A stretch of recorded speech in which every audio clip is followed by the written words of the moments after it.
ونسلم علی رسولہ الکریم وعلی آلہ واصحابہ اجمعین اما بعد۔ محترم حضرات، آج ہم سورج گرہن کے متعلق کچھ مسائل سمجھیں گے۔ حضرات، سب سے پہلی بات یہ جان لیں کہ سورج گرہن لگتا کیوں ہے، اس کی وجہ کیا ہے۔ نبی کریم صلی اللہ تعالی علیہ وآلہ وسلم کے مبارک دور میں چاند کو گرہن بھی لگا اور سورج کو گرہن بھی لگا۔ آپ صلی اللہ علیہ وآلہ وسلم نے اس کے بارے میں کیا ارشاد فرمایا؟ سب سے پہلے سورج اور چاند کو اللہ کی نشانیوں میں سے نشانی قرار دیا گیا کہ یہ کیا ہوتی ہیں؟ اللہ کی نشانیاں ہوتی ہیں۔ نبی کریم صلی اللہ علیہ وآلہ وسلم کے چھوٹے صاحبزادے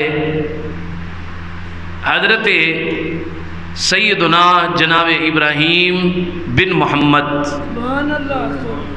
صلی اللہ علیہ وآلہ وسلم، جناب ابراہیم رضی اللہ تعالی عنہ کا وصال ہوا اور اسی دن سورج کو گرہن لگا۔ سورج گرہن لگا تو لوگوں نے کہنا شروع کر دیا کہ آج محمد صلی اللہ علیہ وآلہ وسلم کے بیٹے کا وصال ہوا ہے تو اس وجہ سے سورج گرہن لگا ہے۔ نبی کریم صلی اللہ تعالی علیہ وآلہ وسلم بہت پریشان تھے۔ صاحبزادے کی جدائی پر آنکھوں میں سے آنسو۔ عرض کی گئی، یا رسول اللہ صلی اللہ علیہ وسلم بہت زیادہ پریشان ہیں۔ آپ نے فرمایا یہ دل پہ زخم لگا ہے تو آنکھوں میں سے آنسو آ گئے ہیں، وگرنہ محمد کا دل بھی اللہ کی رضا پہ راضی ہے، میری زبان بھی اللہ کی رضا پہ راضی ہے۔ اللہ اکبر۔ اس پریشانی کے، اس کرب کے عالم میں میرے آقا نے فرمایا لوگوں کو جمع کرو مسجد نبوی میں۔ لوگوں کو جمع کیا گیا، سرکار منبر پہ تشریف لائے۔ یہ بات سنی تھی نا کہ یہ سورج گرہن حضرت ابراہیم کی وجہ سے لگا ہے، تو لوگوں کو جمع کیا۔ اس سے ایک بات یہ بھی ظاہر ہوتی ہے کہ پریشانی جتنی بھی ہو، اصلاح کرنا مصطفیٰ کریم علیہ السلام کی سنت ہے۔ جب کوئی غلط بات مشہور ہو جائے تو اس کو ختم کرنا چاہیے، اس میں لوگوں کی اصلاح کرنی چاہیے۔ میرے آقا منبر پہ جلوہ گر ہوئے، کیسی خوبصورتی ہوگی۔ قمر جیسے روشن ستاروں میں چمکے، قمر جیسے روشن ستاروں میں چمکے، محمد یوں ہی اپنے یاروں میں چمکے۔ میرے کریم صلی اللہ علیہ وآلہ وسلم نے ارشاد فرمایا کوئی یہ نہ سمجھے کہ سورج اور چاند کو گرہن کسی کی فوتگی کی وجہ سے لگتا ہے، کسی کے مرنے کی وجہ سے، کسی کی پیدائش کی وجہ سے لگتا ہے۔ میرے آقا کریم علیہ السلام نے فرمایا اس کا تعلق، سورج گرہن کا تعلق نہ کسی کی فوتگی سے ہے نہ کسی کی پیدائش سے ہے۔ مفہوم عرض کر رہا ہوں، میرے آقا نے فرمایا یہ تو اللہ کی نشانیاں ہیں، اس میں نماز پڑھنی چاہیے، استغفار کرنا چاہیے، اللہ سے دعائیں مانگنی چاہیے۔ جی یہ عقیدہ رکھنا کہ اس وجہ سے ہے، اس وجہ سے ہے، یہ غلط ہے۔ اور یہ بھی جو مشہور ہے نا حاملہ عورتوں کے بارے میں کہ جی حاملہ عورت چلے پھرے نہ، چھری کینچی کا استعمال نہ کرے، سوئی کا استعمال نہ کرے، کچھ کہتے ہیں لیٹی رہے، کچھ کہتے ہیں آنکھیں بند نہ کرے، پیر نہ موڑے، ہاتھ نہ موڑے، مٹھی نہ بند کرے، اگر کوئی زیور وغیرہ پہنا ہو تو وہ اتار دیا جائے۔ یہ ساری کی ساری باتیں من گھڑت، بے بنیاد اور غلط ہیں۔ کوئی ایسا مسئلہ نہیں ہے جس میں میرے آقا کریم علیہ الصلوۃ والسلام نے اپنی امت کی رہنمائی نہ فرمائی ہو۔ ہاں کچھ ایسی چیزیں ہیں جو حضور کے دور میں نہ ہوئیں، بعد میں ہوئیں، تو ان کے بارے میں تو سمجھ آتا ہے، لیکن سورج گرہن تو آپ کے دور میں لگا، چاند کو گرہن بھی لگا۔ کوئی ایسا مسئلہ ہوتا، کوئی ایسی احتیاطیں ہوتی تو میرے آقا اپنی امت کو بتا دیتے، فرما دیتے، سرکار نے نہیں فرمایا۔ اب اس میں علماء کیا فرماتے ہیں؟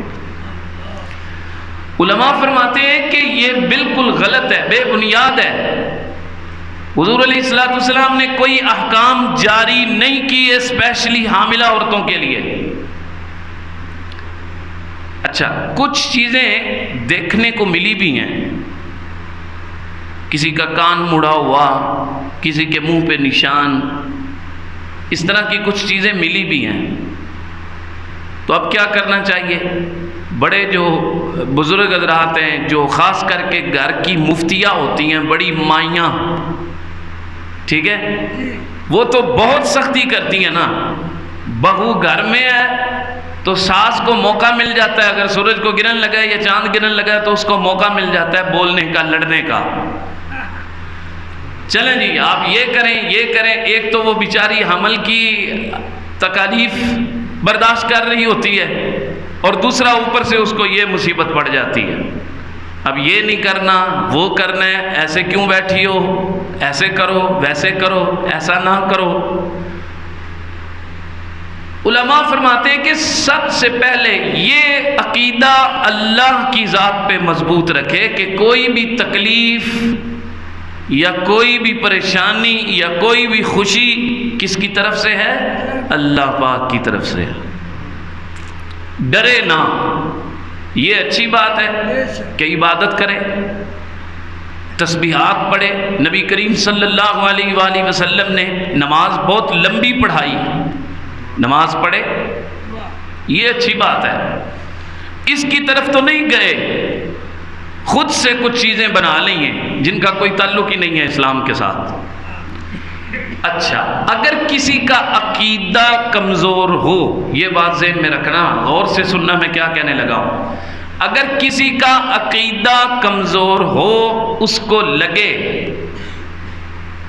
کہ بچہ پیدا ہونے کے بعد اللہ کی رضا کے مطابق ہو سکتا ہے کہ اللہ پاک کی رضا ہو کہ اس کا ہاتھ کام نہ کرے، اس کا کان مڑ چکا ہو، اللہ کی رضا کے مطابق اگر کوئی عیب لگ جائے بچہ پیدا ہونے کے بعد، تو اس کے عیب کے لگنے کی وجہ سے اگر کوئی یہ کنفرم کر لے کہ یہ سورج گرہن کی وجہ سے ہی ہوا ہے، اتنا کمزور اگر کسی کا عقیدہ ہو تو اس کو چاہیے کہ وہ احتیاط کر لے۔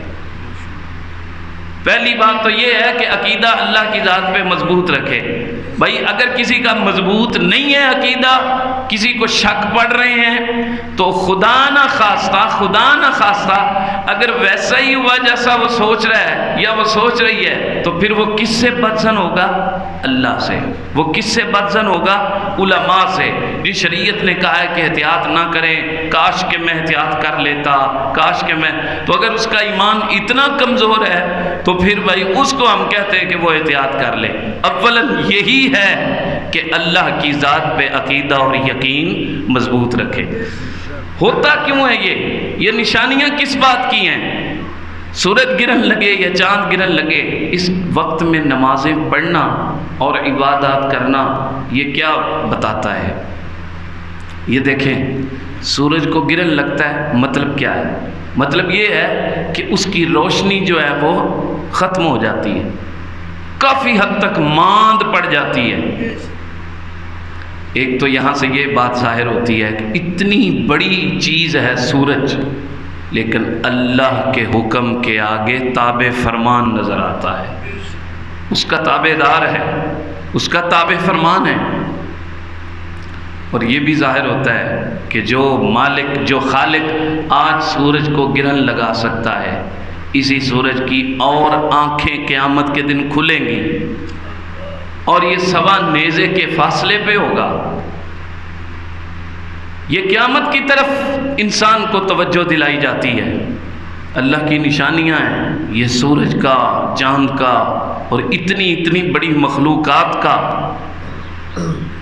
تغیر اور ان کی تبدیلی، اور ایسے وقت میں نبی کریم صلی اللہ علیہ وآلہ وسلم کا نماز پڑھنا اور دعائیں مانگنا، یہ اس بات پہ دلالت کرتا ہے کہ یہ اشارہ ہے کہ اے مسلمان، اے انسان، ساری چیزوں کا خالق اور مالک کون ہے؟ اللہ۔ اسی کی طرف توجہ کر، اس کی عبادت کر۔ اللہ پاک قرآن میں فرماتا ہے، فرمایا وَالشَّمْسَ وَالْقَمَرَ وَالنُّجُومُ مُسَخَّرَاتٍ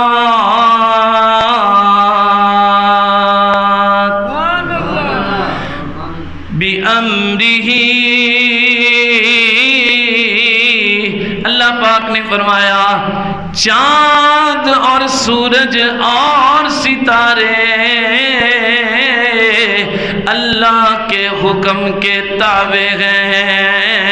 الا لہ الخلق والامر تبارک اللہ رب العالمین۔ فرمایا وہی خالق ہے، اسی کا حکم ہے۔ آگے فرمایا ادعوا ربکم تضرعا وخفیا، ایسی حالت میں اس سے مدد مانگی جائے، اس کی عبادت کی جائے۔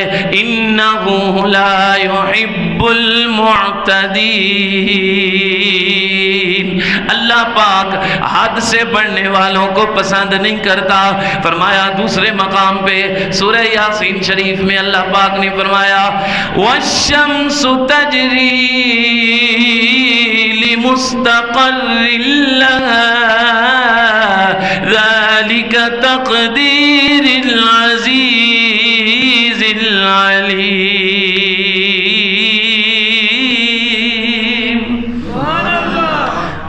مطلب یہی ہے سورج ہو، چاند ہو، ستارے ہوں، یہ اللہ کے حکم کے آگے عاجز ہیں، اللہ کے فرما بردار ہیں۔ تو اللہ پاک کی طرف سے یہ نشانیاں ہوتی ہیں۔ نماز پڑھنی چاہیے، صدقہ خیرات کرنا چاہیے، اس میں توبہ استغفار کرنا چاہیے، قیامت کے دن کو یاد کرنا چاہیے۔ اطلاع کے مطابق آج رات 8:40 پر پاکستانی وقت کے مطابق، اگرچہ یہ سورج گرہن پاکستان میں دیکھا تو نہیں جائے گا کیونکہ رات ہوگی، لیکن ایسے ممالک جن میں دن ہوگا ان میں یہ دیکھا جائے گا، اور بہت بڑا سورج گرہن ہے، بہت بڑا، بہت دورانی ہے اس کا۔ اور کہتے ہیں کہ جن ملکوں میں دن ہوگا ان میں تو اتنا اندھیرا ہو جائے گا کہ رات معلوم ہوگی، رات۔ تو 11:25 پہ اس کا عروج ہوگا، اور تقریباً 2:10 پر اس کا اختتام ہوگا، تو رات کے۔ تو کیا کرنا چاہیے؟ عبادتیں، دعائیں، اور قیامت کی نشانی سمجھیں۔ مسلمانوں کو متنبہ کیا جا رہا ہے کہ خبردار ہو جائیں، قیامت قریب ہے۔ حضرات، اللہ کریم کی بارگاہ میں دعا ہے اللہ پاک ہم سب کو مسائل شرعیہ سمجھنے کی، اور جو غلط رسومات ہوتی ہیں ہمارے اندر رائج، اللہ پاک ان کو ختم کرنے کی توفیق عطا فرمائے۔ وما علیہ الا البلاغ۔